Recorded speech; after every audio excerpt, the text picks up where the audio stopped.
Huh? I'd gone to the library to do a bit of reading. My name is Naofumi Iwatani, and I'm a sophomore in college. I'm also aware that I am more of a nerd than the rest of my classmates. Ever since I first became interested in video games and anime and other otaku pastimes, I've given them more of my time than I gave my actual studies. My parents know this about me, and so they gave up on me early on. Instead, they sent my brother to a famous prep school in an effort to secure his future. But the pressure was too much for him. He got worn out with all the studying and turned into a troubled teen, dyeing his hair and yelling obscenities around the house. For a little while, the whole family was miserable. But then, a savior appeared to save the day. Me! He was always scowling and mouthing off to everyone, but I had an ingenious plan up my sleeve. I suggested he try playing a game, a popular one.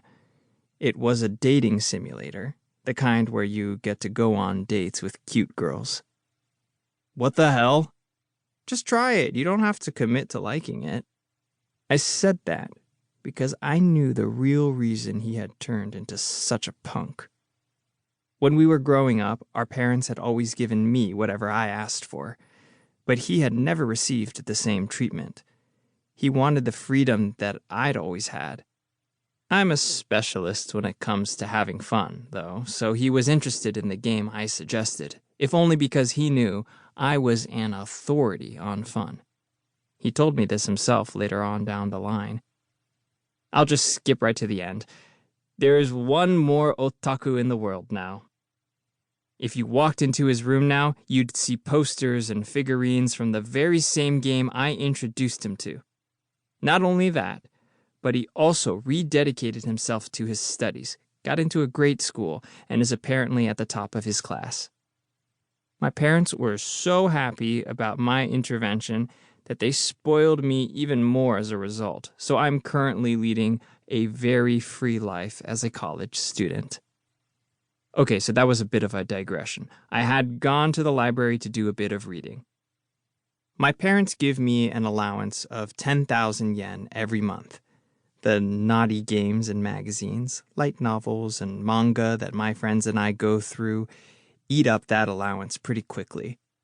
I have a part-time job that brings in about 50,000 yen a month, which is great, but the various festivals I take part in during the summer and winter months use all that money as well.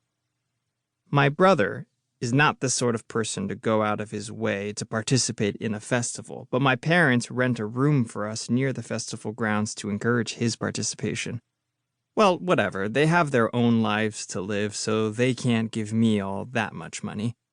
They try to help cover tuition and rent, so that's plenty. So whenever I need to save money, when I don't have all that much, I go to used bookstores or to the library to read. If I have free time, I like to play games online. But if you really want to be good at them, there's no end to how much time you could sink into a character. Besides, I consider myself a jack of all trades, and I'm not really the type to invest all my time in one particular thing. That, and even when I do get into a game, I don't really care about leveling up my character. I just end up obsessed with gathering money in the virtual world. Even as I'm writing these words, I have characters and rare items that I collected up for sale. Thanks to those sales, I somehow managed to secure free time for myself in the real world. Okay then, so I was there in the library when all this craziness started. To keep listening to this audiobook, I've left you a link in the description so you can do it, at no cost thanks to Audible's 30-day free trial.